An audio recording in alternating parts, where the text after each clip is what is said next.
us being able to compete with the likes of India and England, Australia, something like an SA20, you know, why not, even if it starts small? Just so that women's cricket is constantly on the TV, is constantly letting little girls know that it's a possibility. It's actually something phenomenal, it's great, it's a team sport, and yet it, you know, tests everything about you.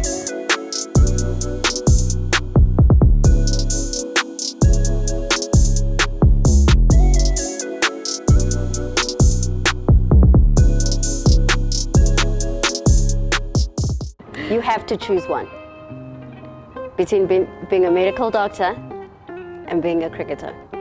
One must die. What are you going for? Well, I know one's not going to die. One has to pay the bills, sadly. So one has to pay the bills and is the career, but the real love is cricket.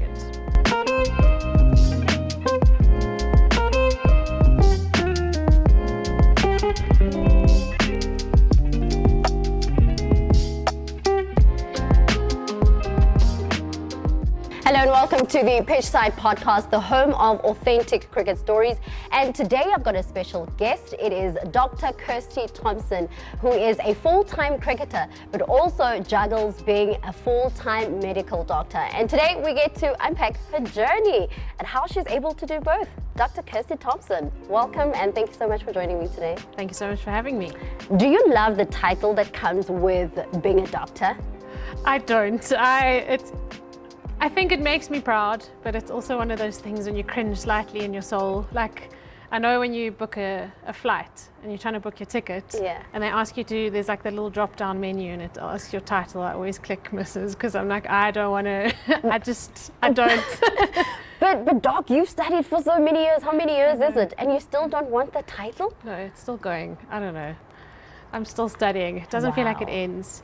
No, I'm proud, but it just, I don't like that feeling of, you know, when people just, you know, assume you're something great. Meanwhile, it's just a title of like your career. So I don't know, I'm still, sometimes I enjoy it, but other times I like to just pretend and not keep it hidden. Yeah, I mean, in my intro, I spoke about how the fact that, you know, your schedule is quite a hectic one. I mean, it took some time for us to pin a date. But I mean, just talk us through what an average day or week looks like for you. Yeah, so I'm sorry about that. It's really hard for me to actually, you know, week on week, I'm trying to figure out how I can do things. I think at the moment I'm, you know, towards the end of my first year as a radiology registrar, so I'm busy doing my specialist time. So, you know, in that sense, it's an academic program, so I'm quite pushed with time. I do 24-hour calls. So a normal day is 7:30 to 4, but, you know, once a week I have to do a 24-hour call. So, you know, juggling that in terms of the weekend aspect, sometimes it's in the middle of the week. I didn't want to speak to you when I hadn't slept because I wouldn't be able to answer anything, and I wouldn't look too great either. But yeah, on an average, you know, 7:30 to 4. The nice thing about playing cricket in summer is we start training, you know, only 4:35, so I can come to training, the sun's still up. But you were trying to get me when the sun was still up, so it was a difficult juggle. Yeah. But I mean, eventually you came here on the platform, so very happy about that. Let us take it to the time in which you started playing cricket. When did the cricket bug bite you? Yeah. It's so interesting, in so many interviews I've been asked this question, and I don't know the specific time, but I do remember I was barely able to walk and my mom was watching it on TV, and I immediately was glued to the game, and my parents bought me a little I think it was a Peter Kirsten GM cricket bat at the time, and I would play in the garden. I don't think my brother was even born yet. And I used to teach myself how to, you know, hit the bat on the ground, how the stance of the batter, and it was like the most important thing. Do you hit it behind your feet? Yeah. Do you put it between your feet? But I started, you know, I suppose getting into it more formally. I joined mini cricket when I was 5 at Pirates Club. So that's, you know, kind of when the cricket journey became more formal, and, you know, I think my parents accepted that it was something that I was actually going to pursue. And was there anyone around you that played the game that inspired you to really take it on full time and just go through the journey of being a cricketer? Not really, to be honest. My parents loved watching the game, but they didn't play. My brother was younger, so as soon as he got older, we were both addicted to the game. He still, you know, a fan of the sport. But I think I had a couple of family friends who would enjoy, playing it in the garden when we'd have family braais. But there was not one specific person, who ignited that spark. It was just this weird passion that just like gripped me. I mean, I loved ball sports from a young age. Actually, tennis was my first sport. I would go to tennis coaching before I was 5, which sounds, now that I know how young a 5-year-old is, but I loved sport. But for some reason, cricket is what I wanted. Yeah, and I don't know how I fell in love with it, but I did, and here we are. And was there a specific player that ignited then the fire within the game to continue with it? I would have to say Gary Kirsten, and it is as lame as the fact that his surname is Kirsten and it's close to mine, Kirstie. But that's, when you're young, you kind of find something that connects you with a person. So Gary Kirsten was my favorite player growing up. And every time we would play in the garden and got to pick who we were, I was Gary Kirsten, but I didn't bat left-handed, so that always was a little bit, of an unsettling feeling. Yeah. But growing up, Gary Kirsten was my favorite. He's still one of my favorite coaches. And then the likes of John T. Rhodes, his fielding, and Alan Donald. I mean, we'd always put the sunblock on our eyes, how he would. Course. Yeah, so those were kind of the people that I remember, being a big part of my childhood. My brother, he had a makeup land that he used to play for, and I would play for South Africa in the garden, and I would play those players, and I won't go into what he used to play, but yeah. And have you had the privilege of meeting any of these players? I've met Gary Kirsten. He came when I was playing for South Africa. He actually came to chat to the team. It was a while ago. I think it was a few years or a few months after he'd won the World Cup with India. So it was a fantastic experience, to hear his insights into winning a World Cup. And he's such a professional in everything that he does. So it was fantastic meeting him. I obviously didn't, get to chat to him so much one-on-one. But of those legends, he's the only one that I've, actually met face-to-face. And talk us through your pipeline journey. I mean, because you're someone that has been participating from KFC right into club cricket, right into the national setup. Just talk us through that journey itself and how that went about for you. Yeah, so I started, the mini cricket at Pirates was how I started, and then, the age group, they started having like age group club cricket, so I think it was under 9, 11 and 13, I would play with the boys and we'd play other clubs. It wasn't very frequent, maybe 2 games a season, but it was in grade 3 when I decided I want to play for the boys cricket at school. I remember approaching my parents about it. They were very open to the idea, but no one had ever played, no girl had ever played boys cricket at the school, so it was a big deal. We had to meet with the principal and the coach of the team. They had like a little committee about it. My parents attended, and there was a whole discussion and vote as to whether I was actually allowed to play. Luckily I was, so I played my first under-9 A cricket match. I think it was against Craighall Primary. I can remember it clearly. I think I had a GM cricket bat that wasn't even used for hardball cricket. Yeah. I got 2 wickets. Wow. Yeah, I can remember it clearly. And that's how my journey started. I played mainly boys cricket. I didn't even know girls cricket existed. Went to high school, continued played boys cricket all the way up until matric. Played first team from grade 10. But it was only, I think I was in grade 8 where one of my old coaches called me up and said, Gauteng has a women's or girls cricket team, an under 15 cricket team, would you be interested?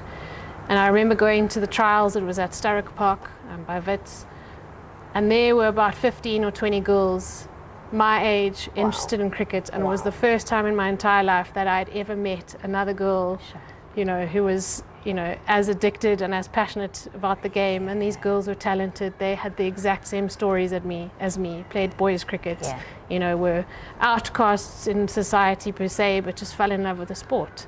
Yeah, so I played under 15 cricket and got into the under 19 team when I was 13. So I played 5 years of under 19 that week at the end of December. And I only wanted to play women's cricket after school because I actually was playing very serious hockey at the time. Yeah. And how did that feel like, having to play for the boys and then transition and play for the women and get into a space, like you said, just seeing women just being passionate as much as you are about the game? I think one of the, playing boys cricket, the whole time I was always the outside, I was always the different one. I was so used to getting off the bus and the combi at school, and the first thing I would hear were those little giggles of the other team. Oh my word, there's a girl in the team, there's a girl in the team, and the laughs and the, oh, this team must be useless because they have a girl in the team. You know, shame, can't they find enough players? Like, why, I can't believe the coach lets, you know, her do this. But luckily I was part of a school, the guys knew me, I'd been playing with them mostly, you know, most of the school career, and they were very respectful. Something as trivial as like different bathrooms, there would never be a separate girls' bathroom because, you know, the age-old cricket grounds or, you know, school grounds, there'd be one little toilet or one change room.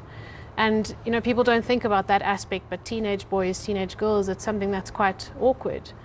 But the coaches and my teammates were incredibly respectful with regards to that. Whenever the other teams would chirp me or say things like that, the boys, I wouldn't ever have to say anything. You know, my teammates would go and say things and be like, you just watch out till she bowls you. And then I think going into the women's space, it was so strange finding people so, you know, similar to who you are and similar goals and similar backgrounds, and we'd fought similar battles to be, you know, try and be accepted per se in a sport that's not ours, because women's cricket wasn't a thing then. It was, you know, every time I even would tell some of my family members, you know, not my, you know, immediate family, they still would be like, why? That's so strange. Now, young girl, you know. So I think it was something so nice being a part of a, you know, where you actually not the outside anymore, and you're playing other girls, you're playing similar strengths to you, you're playing.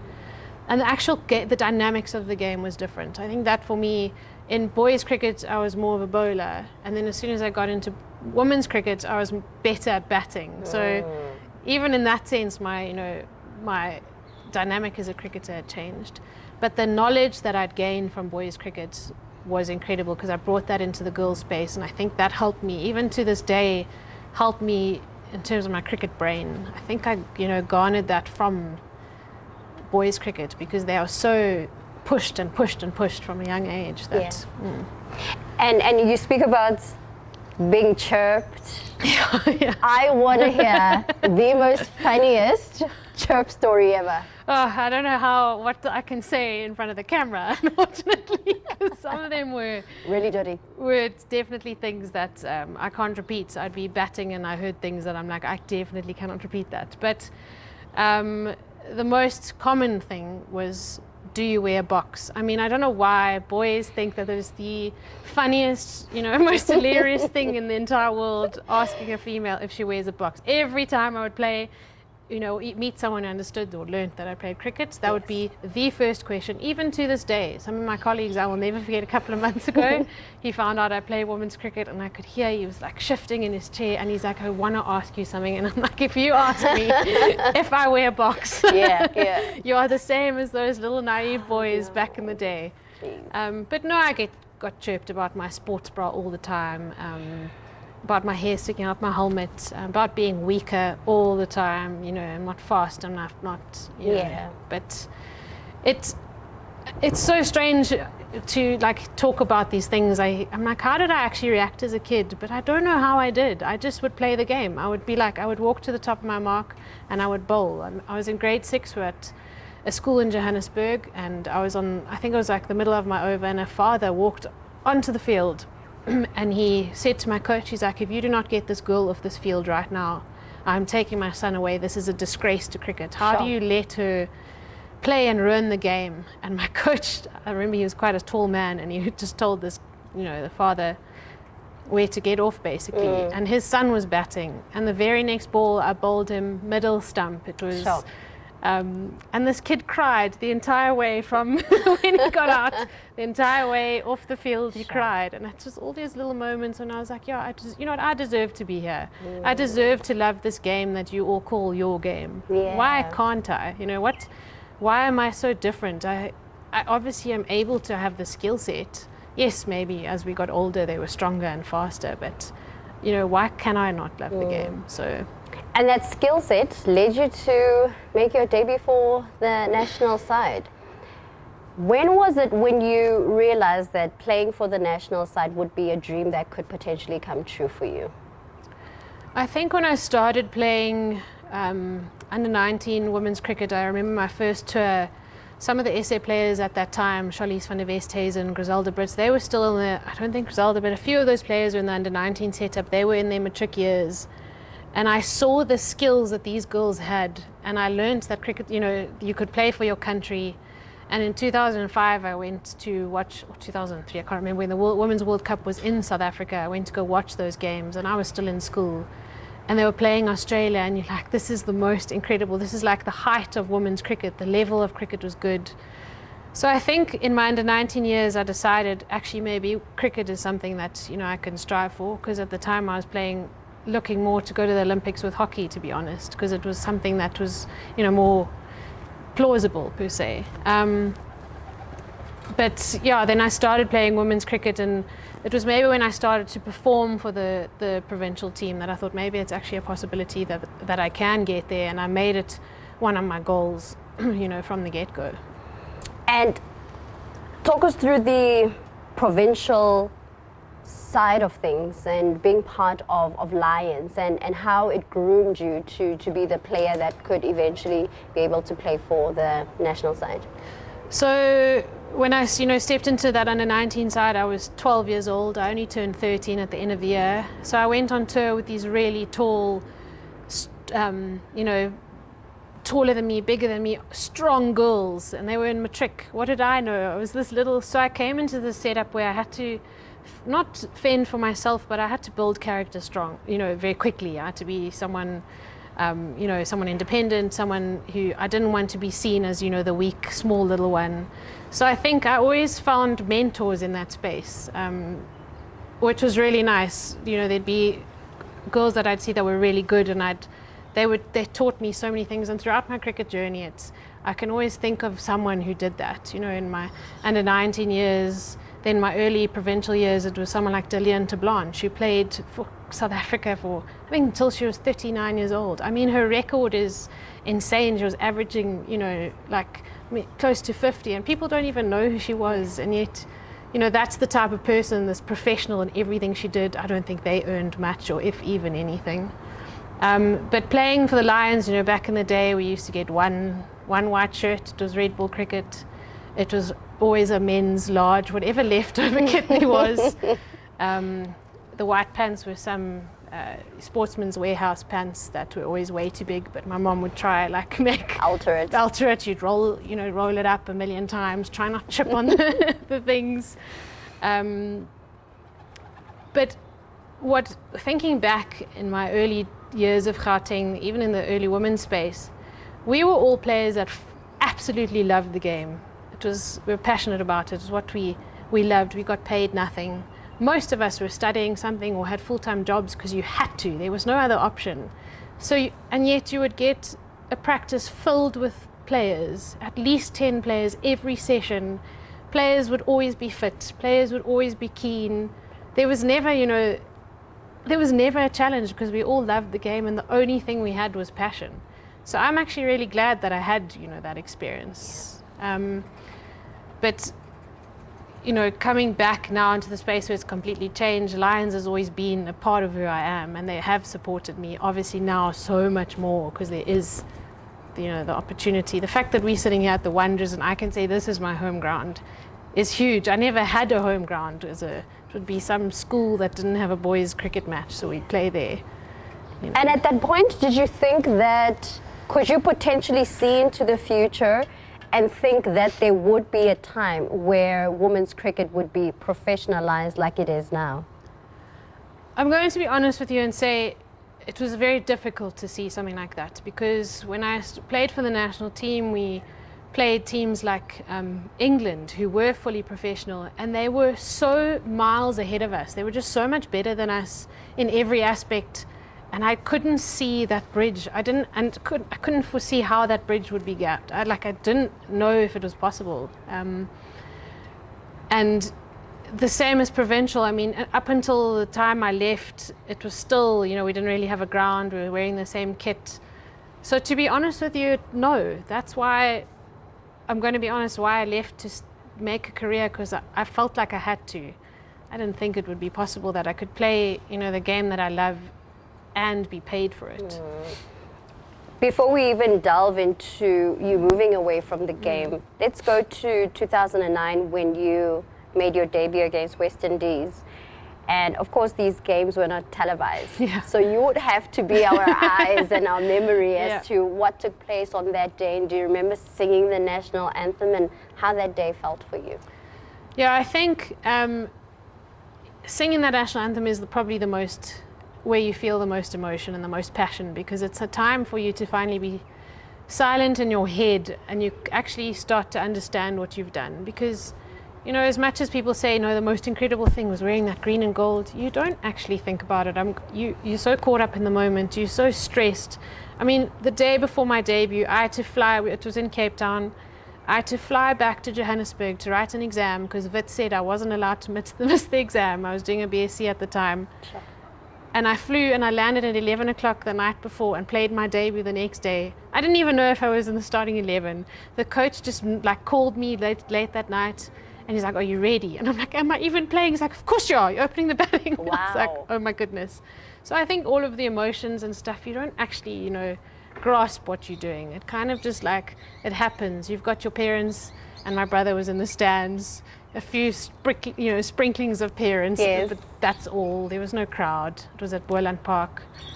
But it was incredible. I mean, I didn't do very well at all. I'm not proud of my international stats because I don't think I was mentally ready at that stage. I'm a completely different player now, but yeah, it was amazing to wear that shirt. I wish I, you know, was able to perform in that shirt. That's always like something that, you know, frustrates me, but it's incredible. It's, you know, the height of where you can go, and I managed to get there. I played with all the legends of the game. I played with Kapi, I played with Shubnam, with Trish, with Mignon, with Danae. Like if you think about, you know, against Aya, so the legends of South African cricket I was part of. So, which, you know, for me, I was a part of it. I'm a part of a story, a part of history. It's incredible in itself.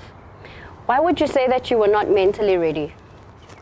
I think I was still quite young. I was only 20, and no one ever kind of tells you the pressures. No one tells you how to deal with the pressures. It wasn't a professional setup.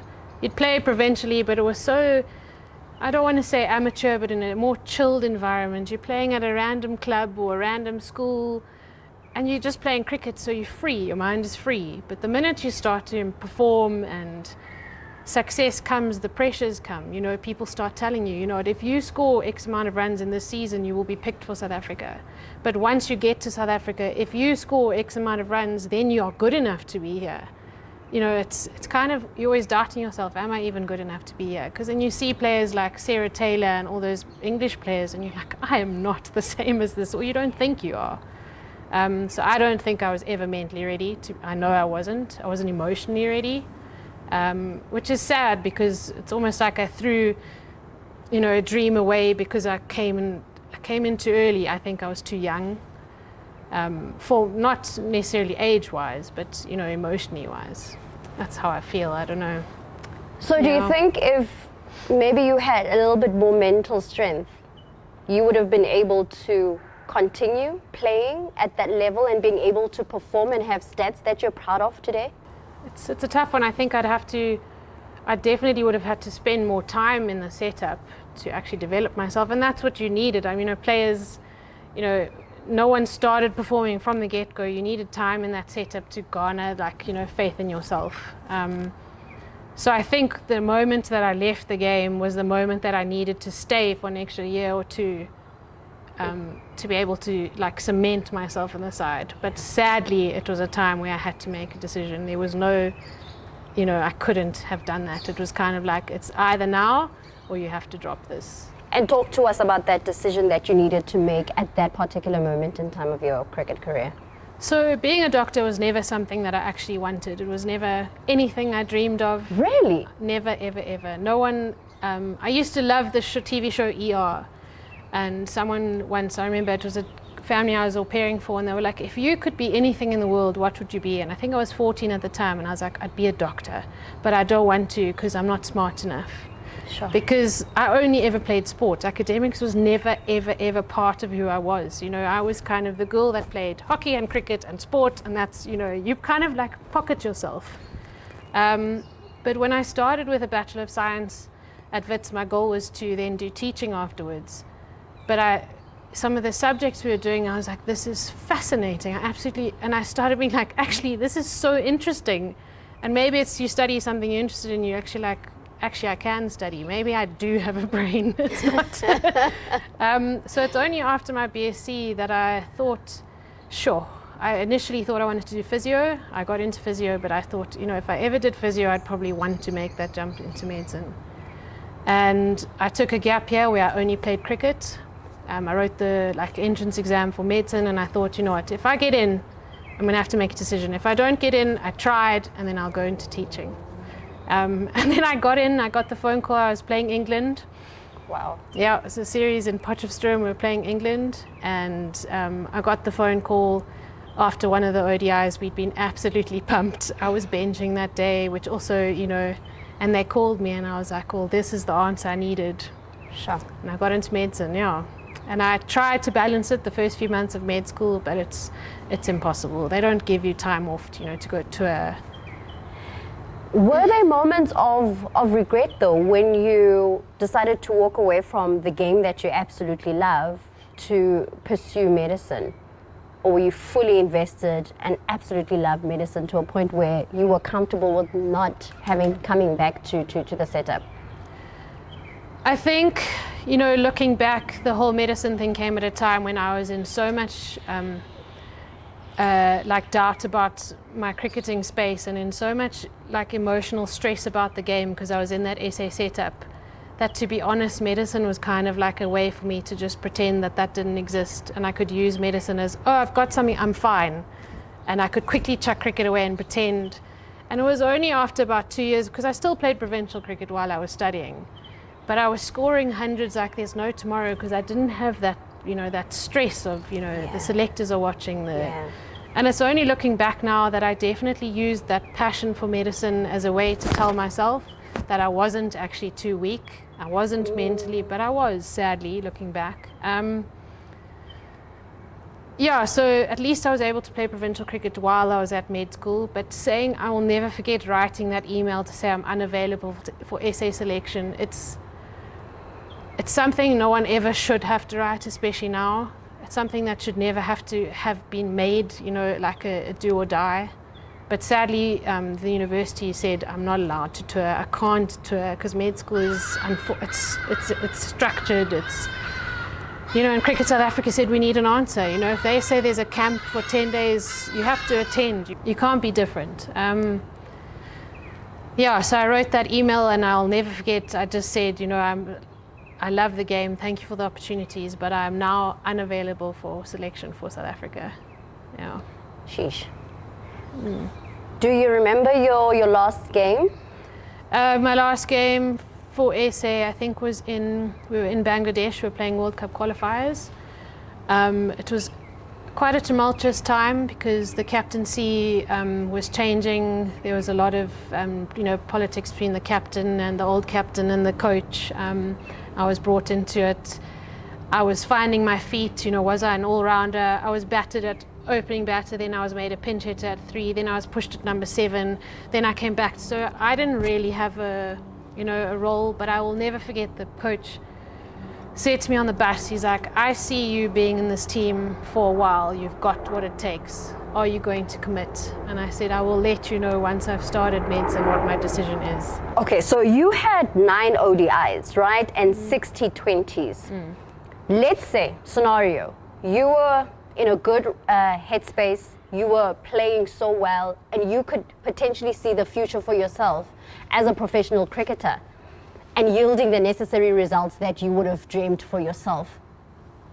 Even when medicine came into the picture, do you think you could have potentially chosen cricket because there was a set plan as to how your future looked like in the game? Like if it was professional? Yes.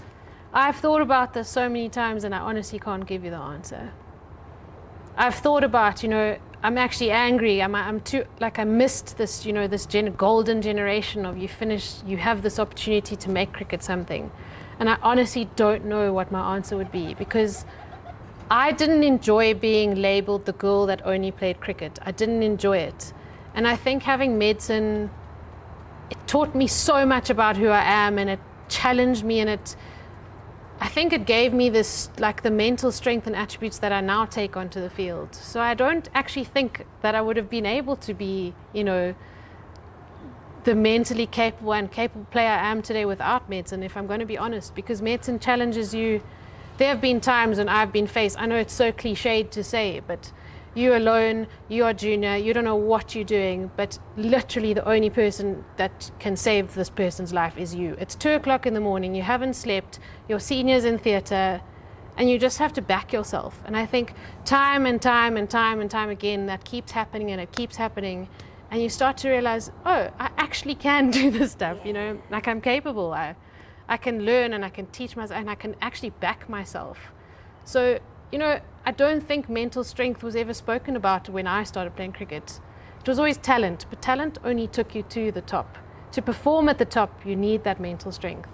And I know only now it's coming out, you know, players like as great as Sarah Taylor, now they're open about it. And like phenomenal players, you think, how on earth did they have a problem? They were so good. But, you know, now looking back, I'm like, flip, I wish I'd had someone to say, look, I'm struggling, you know, help me or tell me what the hell to do. Because it didn't exist. It was, you know, you're so good, you'll be fine in green and gold. No, but no one understands how stressful it is being in green and gold. No one understands that you get told, you know, called to a coach's room and they're like, if you do not score tomorrow, you dropped. That, you know, that mental, like, drain all the time of trying to perform is, it's hard. And I just hope now, you know, people understand that there's avenues to explore to help you. There's, like, you know, it's a thing that you're going to probably feel. I can hardly think of anyone who's never struggled with it, even now. So, yeah. And talking about the green and gold, you were at the World Cup. You were there as a spectator. Yeah. Tell me what it feels like to be on the other side, having to sit, be a spectator at the stadium and watch a team that you were once part of be at the World Cup and performing. Yeah.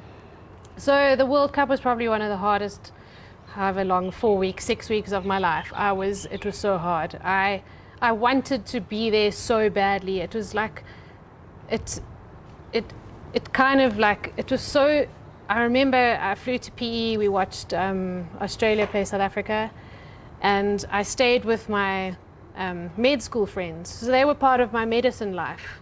There I go to watch a sport that they didn't really know anything about with them. And we arrive at a stadium where it was my two worlds coming together for the first time in my life, and it was the most, like, incredible thing. We first of all arrive at a stadium that's full. You hear the singing, you hear the crowds. It was the most phenomenal thing to watch people watch a sport that you loved so much. Now finally, like, oh my, see, we told you we could do this. It was hard because I wanted to be a part of it, but at the same time, I'm so proud that I'm still part of it in a sense that the journey that girls have gone through. Yes, I haven't, you know, reached the heights they have in the green and gold. But we all come from the same generation of women's cricketers, and for them to have broken that barrier was incredible to see. And you could see the emotion on their faces. That was the height, to have their families there, and, you know, the nation. I mean, I saw the viewership was, you know, broke all the records. It was, and people who never ever watched the game of cricket, let alone women's cricket, I would hear them talking in a restaurant about it, and that I was like, you know what? I'm a part of this sport. Even though I'm not there, this is like my people. So it was very special. But having to be part of that generation of players where it was not professional, and having to be at the World Cup and witness that beautiful moment that you speak of, how much has the game changed over all these years? It's like a completely different beast. Can you even compare it? I mean, the fact that I can be driving on the highway and I can see Laura Wolfart's face on a billboard. Like, just something as small as that means that marketing and advertising sees an opportunity in women's. Just those small little things is incredible. People know that it exists, and I'm really good friends with Sune and Laura, and they have the most incredible life and they love the game, and now there's opportunities outside of the sport. So they've built a career. It's professional. They fit, they train, they professionals in who they are, they're professional in how they carry themselves.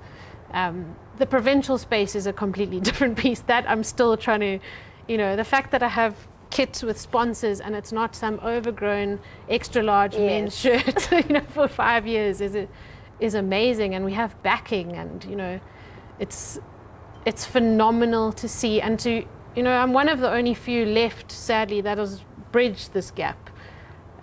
So I can say that the gap is incredible. It's moving at such a rapid pace, which is also, even in the last 3 years, how much has changed is mind blowing. So it's exciting, but I don't think I'd change the journey that I've had. Sometimes I wish I was 10 years younger, but I think the journey that I've had made me into who I am. 10 years younger?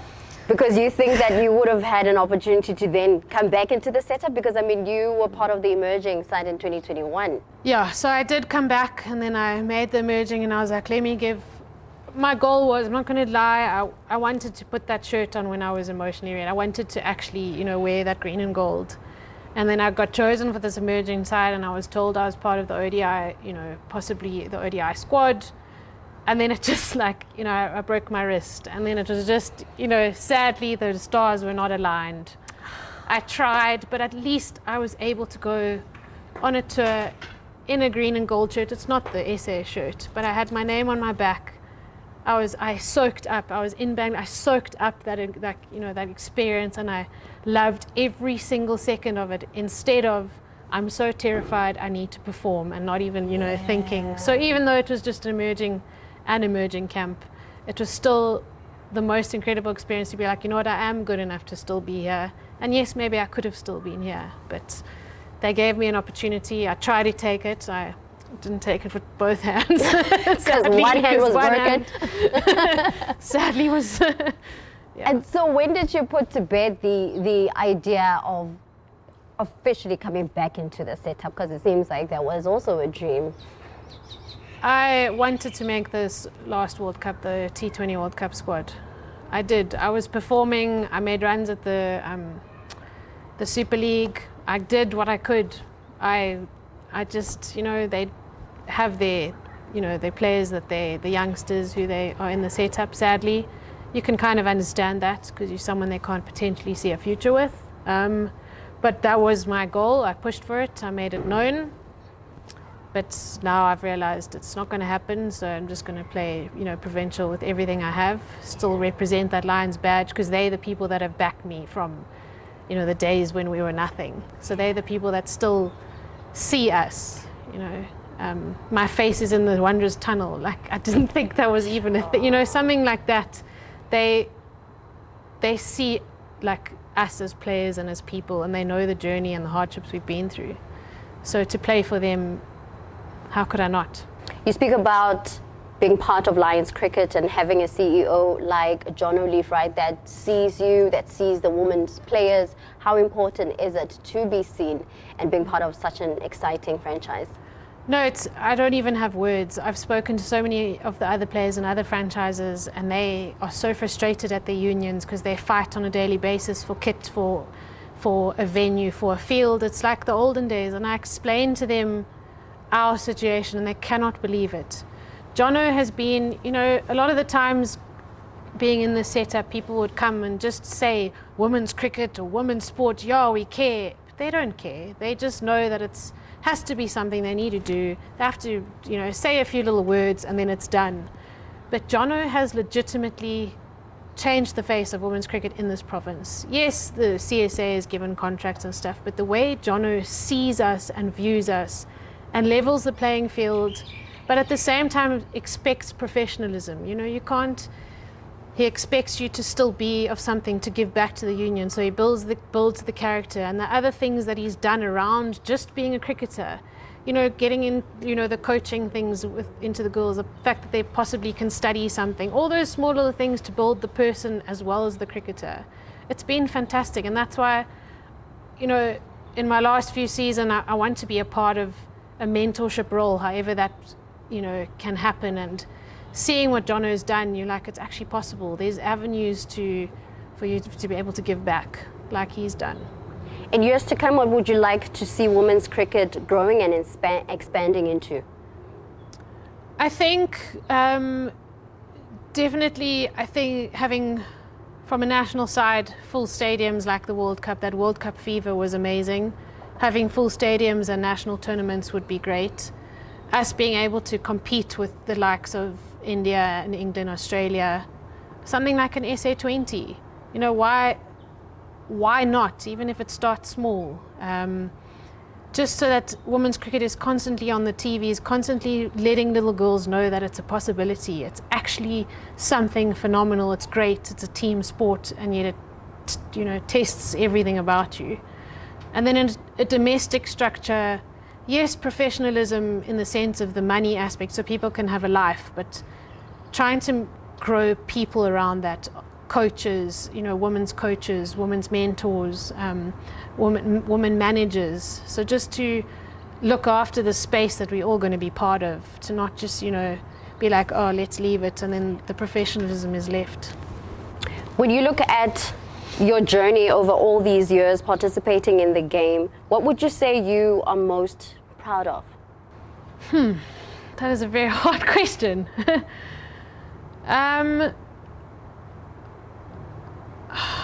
I think there's obviously the personal things that I'm proud of. There's certain, you know, runs that I scored and certain moments in that aspect. I think from a personal thing, it was the Super League when I scored 50s and stuff in the last few Super Leagues against the SA players. For me, I needed that to be like, okay, I still have it. But then it's the small moments when you're training in the nets and a 16-year-old is asking you questions on something as trivial as how to play spin, and you're teaching them. That for me is like, this is how, you know, how to give back. I'm coming from a space where I learned and now I can teach. That for me, to be able to give back the knowledge and the lessons and back is probably the most special thing for me, yeah. And lastly, I'm going to put you on the spot. You have to choose one between being a medical doctor and being a cricketer. One must die. What are you going for? Well, I know one's not going to die. So one has to pay the bills, sadly. So one has to pay the bills and is the career, but the real love is cricket. Real love is cricket. The real love will always be, has always been, is cricket. Sure. Well, I got the love and the passion from this conversation. And before I wrap it up, any questions from the floor? Any questions? I'm sure you've seen some wild stuff in the ER, being a doctor in South Africa. What is some of the most gruesome stuff that you've seen? And do you think, you've mentioned that it's definitely helping with like the mentality and getting stronger, but do you think that that's definitely helped you on the pitch, seeing that what you've seen in the hospital, like, I can take anything on me? I've seen so many disgusting, gruesome things. I can't say it on camera. Sure. Like we see, sadly, very sadly, South Africa has a horrific culture of alcohol and trauma and violence. I've seen, knives in heads and chests, and gunshots, and I've seen horrific things. But I think the hardest thing is medicine when it's just you're a junior, you're not 100% sure, you've just come into a space. But medicine in this country is, once you've climbed the rung, it doesn't matter if you've never been on that rung before, you're on that rung, go fly. Yeah. So I think it's at times when it's, a sick malaria patient comes in, you've never seen malaria in your whole life, but you must put in the lines, intubate, run the whole thing. You read all the little things in your book in terms of protocols, and you do it. And sometimes it doesn't go right. We do lose patients. I think that's also something that I've had to learn. Is some of my patients have died. I've, held little babies dying in my hands. We don't think about it, but it happens.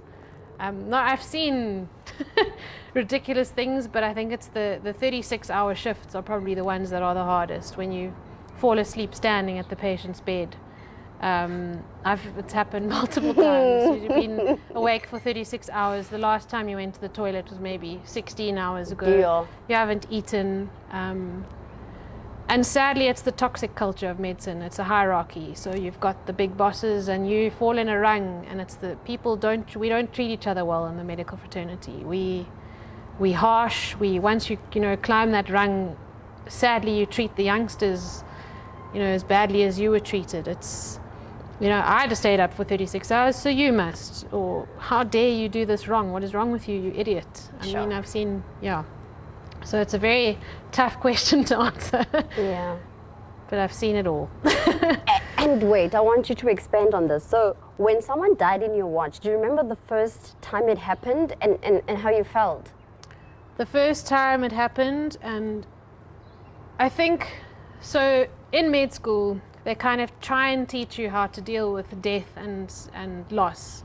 But how does trying to teach someone something like that help? It doesn't. I think I was only a 4th year medical student, and I got called to see a little baby that came into casualty, and they were having full-on seizures. I was in 4th year. I didn't know what the hell I couldn't do. I was still a med student, and I had to counsel the parents about what was going on because the child died, and I was a 4th year. Sure. And I remember walking around the corner, and I just burst into tears because you're not supposed to do that. As a 1st year intern, I had to tell a mother, and she couldn't even speak English, that her 6-year-old child could not be taken to ICU because there were no beds and the child would die. And you're supposed to do it and be okay with that. And you sit and you explain it, and they can't even understand English, so you've got a translator. So you're trying to make it as comfortable for the parent as possible, but you're uncomfortable because you can't connect, because you can't speak. And I wish I could speak. I've tried to learn Zulu, but it's obviously not the same. And then, so that was the first loss as a doctor, because you're a doctor as an intern, was that kid. And then a community service doctor, I didn't realize how sick a malaria patient was. She was 21 years old, and she died on my watch. And it takes you months to get over that because you feel responsible. But yes, it happens. We're not, gods. We can't predict this. Yeah. But there's some little things when someone will pass away when it hits you. Other times you just keep going, and it'll be one small little thing where you have to walk into the store cupboard, you walk around the corner, you go to the bathroom, and you break down because you have to. You're human. But you don't know when it's going to hit you, which is hard. And that's why I think for me having cricket is so important, because it's a completely different space to medicine. I don't like to, think about that because you can't. It's not normal. Yeah. But at least on the cricket field, I'm thinking about how hard I can hit a ball, how fast can I bowl this ball, break those simple things down, not, how do I tell a mom her 6-year-old's not going to make it? Because Sure, yeah. it's not easy. No, definitely not. Another question? You good? Let's finish off on a lighter note. Yeah, that was deep. Come on, that was so deep. Okay, memorable moment. See, we've got this beautiful backdrop of the DP World Wonder Stadium. There must be a couple of memorable moments on this field. Yeah, it's by a country mile my favorite ground to play on. I have some good stats here, so it's like a lucky one. I have scored a provincial 100 on this field, but it was, in the white kit with the red ball, so people don't think it's real, but it happened. It was a provincial game. But I've scored a couple of 50s. I think we won a few games this season on this field. I'm trying to think, we had the finals, we won the T20 finals. I wish it was here because we won. It would have been here, but it wasn't. But I think it's all the small little training sessions that are also, our team trains here. It's all those small little moments. We've had massive breakdowns as a team when we were going through some issues, and it's those little things and those little moments where you doing fitness together and you have to run this stupid 2K time trial in a circle around this field. Those are probably what I cherish most. Is it all those memories? Yeah, that's the cricket in the middle, but it's all the other stuff. When I come watch with my family and I can just picture, running the 2K around the circle or playing a little game of soccer or fielding or, yeah. To wrap up, one word to describe cricket? Addictive. Addictive. It truly is. It truly is addictive. Yeah. Kirstie, thank you so much. This was such a good conversation. Thank you for opening yourself up and sharing your story as a cricketer and also as a medical doctor. Thank you so much for having me. And thank you for tuning in. Pitchside Podcast. You know what to do. Follow, like, subscribe, comment, tag Dr. Kirstie Thomson. Let us in on which part of this conversation you thoroughly enjoyed, because we definitely love hearing from you. So from me, Lesego, this incredible team, and Dr. Kirstie Thomson, it's goodbye. Say goodbye to everybody. Bye. Thank you, dog.